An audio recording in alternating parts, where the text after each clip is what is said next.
Nah, kali ini saya akan membahas tentang hitoh perjuangan Muhammadiyah.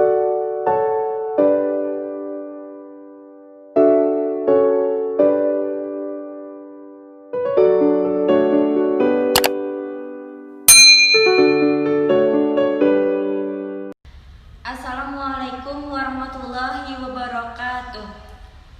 Perkenalkan, nama saya Laila Istiana, saya mahasiswi PPL dari UMY. Apa kabar adik-adik semuanya? Semoga dalam keadaan sehat walafiat semuanya ya. Baiklah, kali ini saya akan mengajar mata pelajaran kemuhammadiyahan kelas 12. Nah, kali ini saya akan membahas tentang hitoh perjuangan Muhammadiyah. Nah, sebelum saya mulai pelajaran kita kali ini, apakah adik-adik sudah mengetahui apa itu hitoh Muhammadiyah? Kata hitoh berasal dari bahasa Arab, yaitu hitotun, yang artinya garis atau pedoman.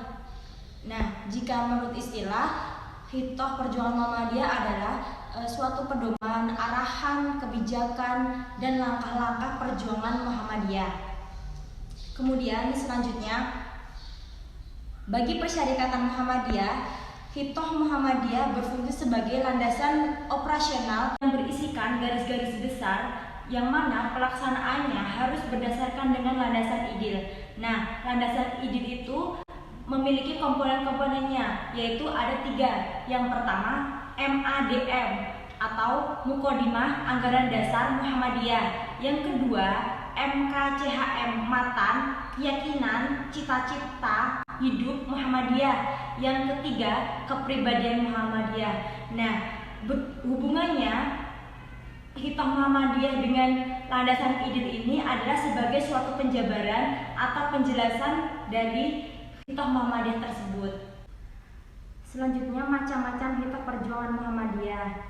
Sejak Muhammadiyah berdiri pada tanggal 18 November 1912 sampai sekarang, Persyarikatan telah berhasil menetapkan beberapa hitoh perjuangan Muhammadiyah.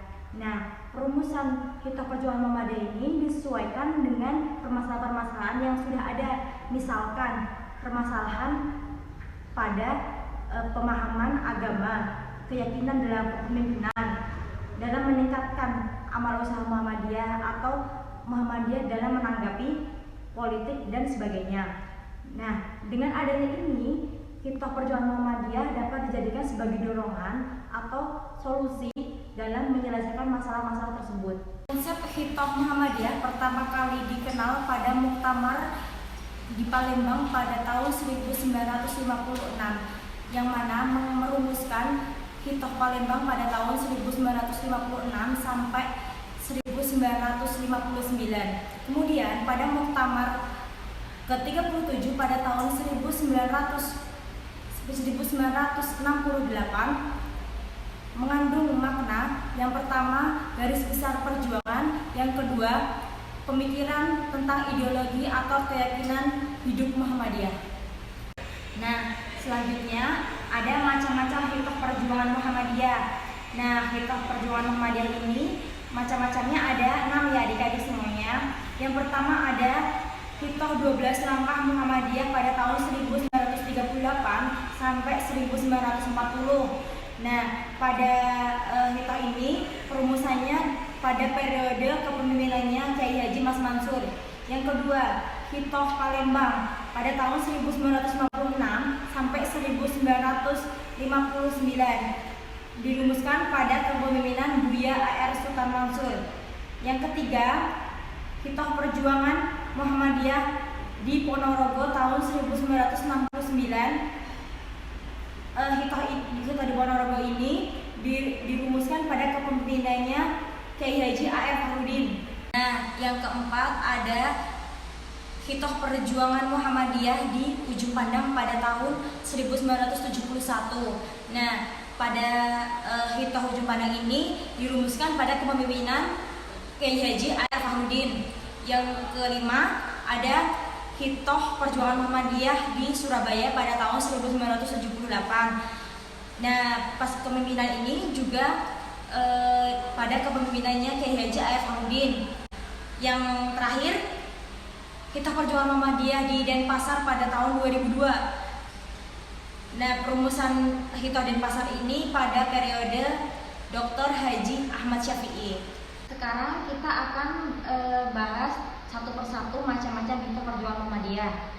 Yang pertama ada 12 langkah Muhammadiyah pada tahun 1938 sampai 1940 yang dirumuskan pada kepemimpinan Kiai Haji Mas Mansur. 12 langkah Muhammadiyah ini diperuntukkan untuk pimpinan wilayah Muhammadiyah se-Indonesia. Yang melatar belakangi perumusan 12 langkah Muhammadiyah ini dikarenakan adanya gagasan dari Kiai Haji Mas Mansur yang menyatakan bahwa Muhammadiyah sebagai gerakan Islam.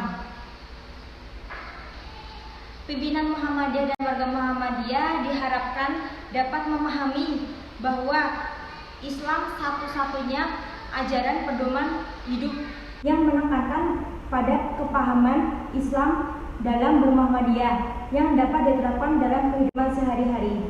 Kemudian, isi dari 12 langkah Muhammadiyah ini sebagai berikut. Yang pertama, memperdalam masuknya Islam. Yang kedua, memperluas paham agama. Yang ketiga, memperbuah budi pekerti. Yang keempat, menuntun amalan intikot. Yang kelima, menguatkan persatuan. Yang keenam, menegakkan keadilan. Yang ketujuh, melakukan kebijaksanaan. Yang kedelapan, menguatkan majelis tanwir. Yang kesembilan, mengadakan konferensi bagian. Yang kesepuluh, memusyawarahkan putusan. Yang kesebelas, mengawasi gerakan jalan. Yang kedua-belas, mempersambungkan gerakan jalan. Nah, 12 langkah Muhammadiyah ini juga dibagi menjadi dua. Yang pertama, langkah ilmi, dan yang kedua adalah langkah amali. Langkah ilmi adalah langkah-langkah yang masih membutuhkan ilmu. Contohnya saja, ini pada yang nomor 1 sampai nomor 7. Kemudian langkah amali, ini adalah langkah-langkah yang membutuhkan tinggal mengamalkan atau melaksanakan sehingga tidak perlu dijelaskan lagi. Contohnya pada nomor 8 sampai nomor 12. Nah, sekarang kita bahas satu persatu ya adik-adik semuanya. Yang pertama adalah langkah ke-1, yaitu memperdalam masuknya Islam. Iman adalah kebenaran hati yang diucapkan dengan lisan dan dilakukan dengan perbuatan. Kemudian, langkah yang kedua adalah memperluas paham agama. Agama Islam menurut Muhammadiyah adalah agama yang paling benar dan agama yang paling diridhoi oleh Allah. Selanjutnya, langkah yang ketiga adalah memperbuah budi pekerti.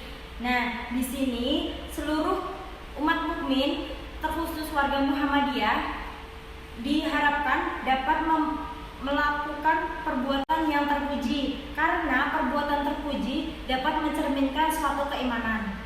Selanjutnya, langkah yang keempat adalah menuntun amalan intikot. Intikot di sini adalah mengoreksi kesalahan atau mengoreksi kekurangan diri sendiri agar kedepannya bisa lebih baik lagi.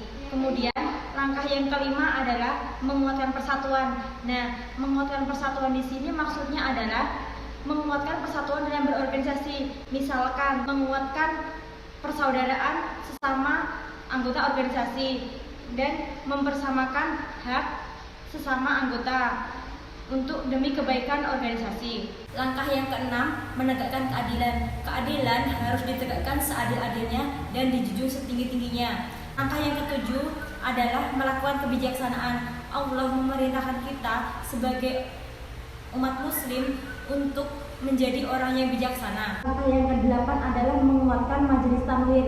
Nah, majelis tanwir di sini harus dipegang teguh dan diatur sebaik-baiknya agar mendapatkan pengaruh yang baik untuk umat. Langkah yang ke-9 adalah mengadakan konferensi bagian. Majelis dan lembaga memiliki fungsi yang berbeda. Majelis melaksanakan tugas pokok persyarikatan, sedangkan lembaga adalah melaksanakan tugas pendukung persyarikatan. Nah, dikarenakan adanya dua tugas pokok yang berbeda ini, sehingga diharuskan mengadakan pertemuan khusus atau konferensi, dan konferensi tersebut diselenggarakan secara berkelanjutan. Langkah yang ke-10 adalah memusyawarahkan keputusan. Nah, memusyawarahkan keputusan ini dibagi menjadi dua, yaitu legislatif dan teknis. Kemudian langkah yang ke-11 adalah pengawasan gerakan jalan. Pengawasan gerakan jalan ini adalah melakukan perbaikan untuk mempertimbangkan Muhammadiyah di masa lalu, Muhammadiyah di masa kini, dan Muhammadiyah di masa yang akan datang. Nah, langkah yang terakhir adalah mempersambung gerakan jalan. Nah, maksudnya di sini adalah usaha untuk memperluas gerakan persyarikatan. Nah, dikarenakan waktu kita sudah habis untuk pembahasan tentang hitoh perjuangan Muhammadiyah, insya Allah kita lanjutkan minggu depan lagi ya adik-adik. Untuk penugasan nanti saya kirimkan lewat Google Classroom. Silakan nanti adik-adik untuk menyimak tugasnya. Terima kasih sudah mengikuti kelas saya hari ini. Billahi taufiq wal hidayah. Wassalamualaikum warahmatullahi wabarakatuh.